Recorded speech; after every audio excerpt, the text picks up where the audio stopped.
Bonjour les amis de la crypto, bienvenue à toutes et à tous sur cette chaîne dédiée aux explications des crypto-monnaies. Une fois n'est pas coutume, pour cette première vidéo, on va commencer par un abécédaire très simple. A comme altcoin, pour alternative coin, ce sont tous les coins qui ne sont pas le bitcoin. B comme bitcoin, que nous verrons justement lors de notre prochaine vidéo. Et enfin, S comme shitcoin, les coins de merde. Et il y en a un paquet. Ce sont les mauvais plans, les arnaques ou scams en anglais, qui vous vendent du rêve uniquement pour mieux vous dépouiller. Et c'est sur cet ABS que nous allons en toute sécurité rentrer dans le vif du sujet. Pour cette première vidéo, nous allons rester dans le quotidien que nous connaissons toutes et tous et nous intéresser au tissu du marché économique escarné à son cœur. Et là vous vous demandez, mais qu'est-ce qu'il raconte? Non, rassurez-vous, nous allons seulement parler d'argent, d'euros, de francs suisses, de francs pacifiques, des francs CFA qui sont en voie de disparition, des dollars canadiens et de toutes les autres monnaies d'État francophones ou non. Bref, de la fiat monnaie dans le jargon de la crypto, ou encore et surtout de l'argent fiduciaire, et pourquoi, face aux crypto-monnaies, l'argent est en passe d'obsolescence programmée. On se retrouve tout de suite après le générique.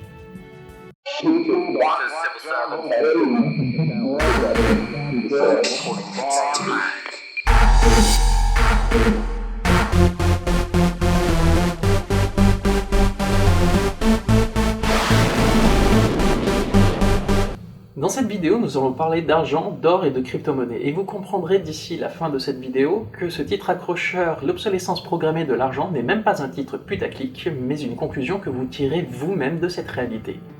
Pour ce faire, nous allons voir les points suivants. Pourquoi les crypto-monnaies sont des monnaies fiables? Pourquoi l'argent fiduciaire n'est pas aussi fiable qu'il y paraît? Pourquoi les commodités servant d'étalonnage aux bonnets comme l'or ne sont pas à la hauteur des attentes? Et enfin, pourquoi les crypto-monnaies s'imposeront avec le temps? Pourquoi les crypto-monnaies sont des monnaies fiables? Afin de bien comprendre le contexte, faisons un peu d'histoire. Depuis sa création, l'homme n'a de cesse de vouloir faire du commerce et pour y arriver, il a commencé par le troc et l'échange de services. Puis au fur et à mesure de son évolution, les premières monnaies sont apparues et ont évolué. Et l'homme a inventé les intérêts afin de commencer à vouloir s'enrichir sans rien faire. À la base, les monnaies étaient ou sont encore indexées sur ce que l'on appelle l'étalon or. Ces monnaies sont imprimées par les États qui en ont le contrôle. Dans ce cadre précis, on va parler de centralisation. Maintenant, et malgré tous les efforts mis en place pour que cela ne se produise pas, ces monnaies peuvent quand même être contrefaites. Et pour l'avoir vécu il y a quelques années, il peut même arriver à l'occasion que les banques en remettent en circulation, faisant de vous, dans le meilleur des cas, une victime qui vient de perdre la valeur de ce billet au profit de cette banque qui n'ira avec ferveur que c'est de sa responsabilité, ou, dans le pire des cas, si vous haussez un peu trop le ton, la police arrive et vous trouve en possession d'un faux billet, ce qui est un délit, et vous allez passer un sale moment. Car la banque et l'État gagnent toujours. Cependant, j'espère que cette pratique est vraiment d'histoire ancienne. Pardonnez-moi, je suis idéaliste. À la différence, les crypto-monnaies ne peuvent être contrefaites. Pour prendre l'exemple du Bitcoin, on sait combien il y en a depuis le début, combien il y en aura au total, et ils sont tous identifiables. Lors de l'enregistrement de cette vidéo, il y a exactement 18 226 038 Bitcoins sur les 21 millions à créer. Je pourrais vous dire combien il y en aura dans une semaine, dans un mois, dans un an et plus. En vous donnant ce chiffre, vous pourrez même savoir quel jour j'ai enregistré cette vidéo car tout est en ligne concernant le Bitcoin.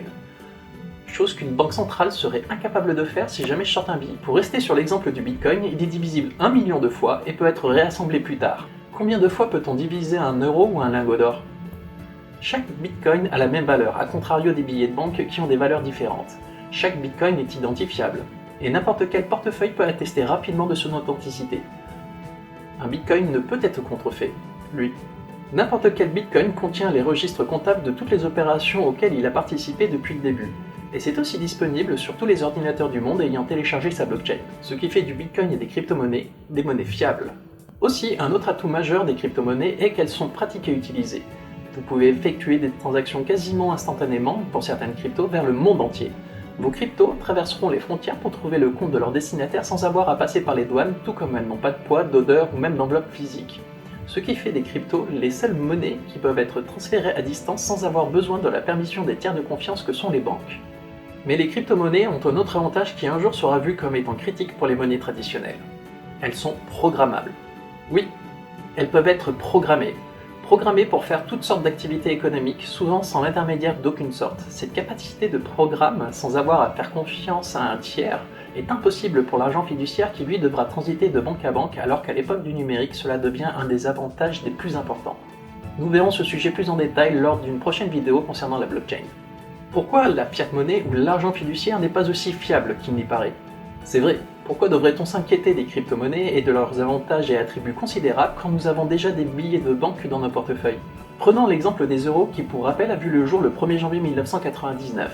Si on regarde d'un peu plus près ces billets, il y a des ponts d'un côté, des vitraux et des portes voûtées de l'autre. J'ai aucune idée de ce que ça peut signifier, mais si jamais vous en avez une, surtout n'hésitez pas à la noter en commentaire. Heureusement qu'il y a des chiffres dessus pour nous informer de leur vraie valeur. Enfin, vraie valeur, tout est relatif. Saviez-vous que l'espérance de vie moyenne d'une monnaie est d'environ 50 ans? 50 ans. Je sais pas si vous réalisez. 50 ans, c'est plus court que la carrière de Michel Drucker qui souhaite justement se mettre au Bitcoin. Michel, si tu nous regardes, c'est formidable, et je suis à ton service. Indépendamment, lorsqu'on examine les propriétés spécifiques de l'argent, la plupart du temps, les propriétés de l'argent fiduciaire sont insignifiantes. Déjà, cet argent n'est pas rare. Il est systématiquement créé à partir de papier de coton et d'encre. On peut dire qu'il est créé à partir de rien qui ait de la valeur autre que calorifique. Il est imprimé sans limite pratique ou théorique de fabrication, ce qui favorise l'inflation. Pour faire simple, cet argent est voulu dans nos existences par les politiciens et les banques. L'argent fiduciaire aura du mal à exister sur la durée. D'un clic involontaire ou malheureux, votre banquier peut effacer vos données. Et ne perdez pas de vue que cet argent sera autorisé aussi longtemps que les banques le permettront. Vous ne me croyez pas? Essayez d'échanger des francs en euros aujourd'hui à votre banque. Avec la fiat monnaie, vous serez toujours tributaire du tiers de confiance que sera la banque. Est-ce que vous trouvez vraiment que c'est quelque chose d'attractif? Devoir justifier vos découvertes, vos gros retraits, ou de ce que vous faites de votre vie à quelqu'un que vous ne connaissez pas et qui s'incruste parce que vous n'avez pas le choix, et qui en plus vous dit ce que vous devriez faire avec votre argent. Là aussi, combien de personnes se sont retrouvées dans des embrouilles, pour rester poli, car le banquier s'était un peu trop avancé ou parce que lui-même a fait des erreurs qui se retournent contre vous ou votre petite société? Et combien de personnes vont devoir encore malheureusement le vivre? Il y a des personnes qui sont à l'aise avec ce système car elles font confiance au gouvernement. Mais au fond, demander de faire confiance à des politiciens ou des banquiers qui vont et viennent au gré des profits et de leur mandat, cela ressemble à une fondation un peu trop poreuse pour y construire une société libre et prospère. N'oubliez pas non plus que l'argent fiduciaire représente une valeur qui a été décrétée et non méritée. Pour finir avec l'argent fiduciaire, il n'est pas aussi pratique que les cryptos. Essayez d'envoyer un transfert international un samedi après-midi. Ce n'est pas possible dans une raison inexpliquée dans un monde qui ne s'arrête jamais, sauf le week-end. Il faudra donc attendre lundi. Mais là aussi, on parle de transfert international qui prendra entre 3 et 5 jours ouvrables. Et cela sera possible seulement si le gouvernement de votre pays vous accorde la permission de pouvoir le faire, ce qui n'est pas le cas de tous les pays. Si jamais vous envoyez un montant trop important, soyez prêt à être questionné, voire même à ce que vous confisque cet argent. En comparaison, même si c'est déconseillé voire interdit, il est plus simple et plus rapide d'envoyer du cash par courrier recommandé. Après cet état de fait, entre nous, est-ce que vous pensez vraiment que ce système peut concurrencer les crypto-monnaies sur un marché ouvert? Maintenant, faisons un petit point sur l'or. L'or est une commodité en vente libre au physique bien lourd, mais qui ne peut être utilisée en tant que monnaie. Est-ce que vous avez déjà essayé de payer 2 pizzas avec des pièces ou un lingot d'or? Sauf si vous êtes John Wick, dans ces cas-là, cette question ne se pose pas. Cet exemple n'est pas anodin, car le premier achat en Bitcoin, c'était 2 pizzas pour 10 000 BTC le 22 mai 2010. Depuis ce jour, le 22 mai est devenu pour les crypto-enthousiastes que vous devez être, le Bitcoin Pizza Days, qui se célèbre tout simplement en mangeant de la pizza. Revenons-en à l'or. On peut décemment dire que l'or sous sa forme physique est inexploitable pour le commerce. Cependant, il y a eu quelques tentatives par des entreprises de transformer des lingots d'or physiques en or digital, basés sous la forme de division des cryptos.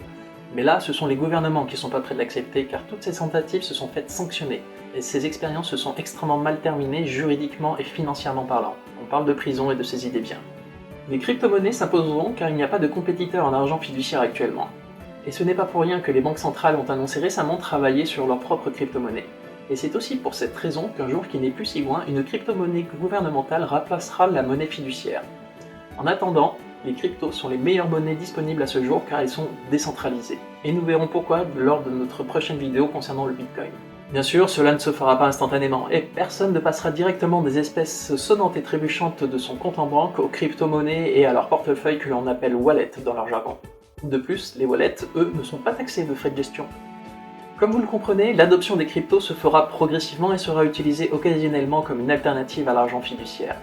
Mais ce n'est juste une question de temps avant que vous ne réalisiez quelles sont les monnaies les plus simples, les plus rapides, les plus sécurisées et à moindre coût que vous pourrez transférer en quelques instants ou même épargner. Aujourd'hui, avec un smartphone de base et une connexion internet, absolument rien ne vous empêche de recevoir ou d'envoyer des cryptos n'importe où dans le monde. C'est quasiment instantané, presque sans aucun coût, et personne ne pourra arrêter ça. Vous pouvez voir les cryptos comme l'un des outils les plus puissants d'habilitation individuelle jamais inventés, ça se passe maintenant, juste sous vos yeux. Je vous l'ai dit, je suis un idéaliste. Un jour, il se pourrait que les générations futures se souviennent de l'argent fiduciaire comme étant un sombre symptôme de l'ignorance humaine et évidemment stupide avec le recul. Alors, qu'est-ce qu'une crypto-monnaie ?